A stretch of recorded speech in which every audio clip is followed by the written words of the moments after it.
Welcome back to Week 11 Answers of Basics of Mechanical Engineering 3 in NPTEL course. Question number 1. Which process involves the use of nozzles in jet engines to produce thrust? Option A propulsion, option B filtration, option C absorption, option D extraction. The correct answer is option A propulsion. Let us see the explanation. The process that involves using nozzles in jet engines to produce thrust is propulsion.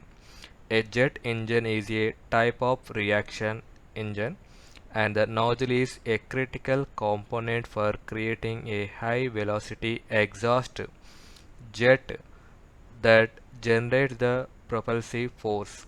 So the correct answer is option A propulsion. Question number 2. Which device in refrigerators uses the throttling process for rapid temperature drop? Option A compressor, option B condenser, option C capillary, option D evaporator. The correct answer is option C capillary. Let us see the explanation. The capillary tube is the device in refrigerators that uses the throttling process for a rapid temperature drop. The capillary tube restricts the flow of high pressure liquid refrigerant from the condenser, causing a significant and sudden pressure and temperature drop before the refrigerant enters the evaporator, which is necessary for the cooling cycle. So the correct answer is option C capillary. Question number 3. Dash property increases during the throttling process on a TS diagram. Option A enthalpy, option B entropy, option C volume, option D pressure. The correct answer is option B entropy. Let us see the explanation. A throttling process is a thermodynamic process where a fluid expands through a restriction such as a valve or porous plug, causing a significant pressure drop. The process is characterized by the following: constant enthalpy, irreversible process, pressure decreases, entropy increases. So the correct answer is option B entropy increases. Question number 4. Feature differentiating a positive displacement compressor from other compressor types is: option A density, option B temperature, option C volume, option D pressure. The correct answer is option C volume. Let us see the explanation. Compressors are basically divided into two types. First one is positive displacement compressor. This type of compressor trap a fixed volume of gas in a chamber, then compresses it by mechanically reducing the size of that chamber. This can be achieved through a reciprocating piston, rotating screws or vanes. Second one is dynamic or non-positive displacement compressor.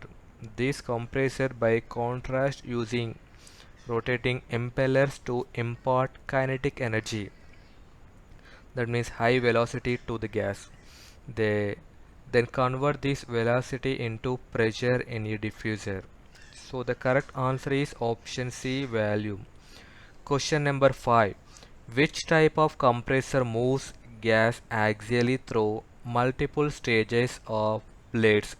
Option A reciprocating, option B screw, option C centrifugal, option D none of these. The correct answer is option D none of these. Let us see the explanation. Only axial flow compressors like gas. Here gas flows parallel to the compressor shaft, moving through multiple stages of rotating and stationary blades that gradually increase the pressure. So the correct answer is option D, none of these. Here reciprocating screw centrifugal. These compressors are not axially through the multiple stages of the blades. Question number 6. Intercooling reduces the average temperature at which heat is added to the cycle. Option A true, option B false. The correct answer is option B false. Let us see the explanation. Intercooling reduces the average temperature at which heat is rejected from a thermodynamic cycle, not where it is added.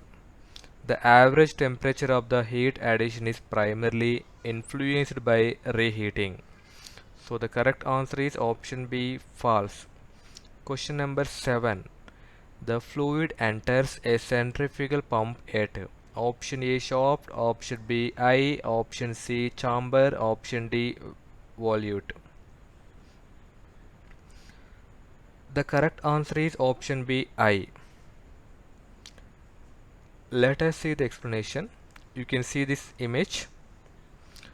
The fluid enters a centrifugal pump at the impeller eye of the impeller eye. As the impeller rotates, a low pressure region is created at the eye, which draws the fluid into the pump and then is flung outward by rotating impeller.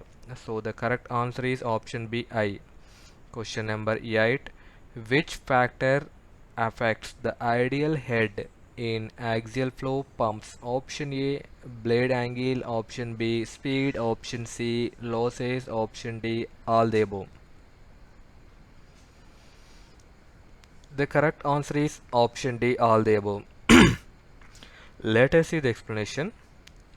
The ideal head in axial flow pumps is affected by the blade angle, speed and various losses. So the correct answer is option D all the above. Question number 9. Dash type of flow occurs in a mixed flow pump. Option A axial, option B radial, option C axial and radial, option D tangential. The correct answer is option C axial and radial. Let us see the explanation. Axial and radial flow occur in a mixed flow pump which combines features of both axial and radial flow pumps. The fluid enters the impeller in an axial direction and exits at an angle between the axial and radial directions, driven by both the impeller's lifting action and the centrifugal force. So the correct answer is option C axial and radial flow. Question number 10. Where does the energy conversion or pressure drop occur in a reaction turbine? Option A casing, option B eye, option C nozzle, option D impeller. The correct answer is option D impeller. Let us see the explanation. In a reaction turbine, energy conversion and pressure drop occur across both the fixed blades or guide vanes and the rotating blades which are part of the impeller or runner. So the correct answer is option D impeller.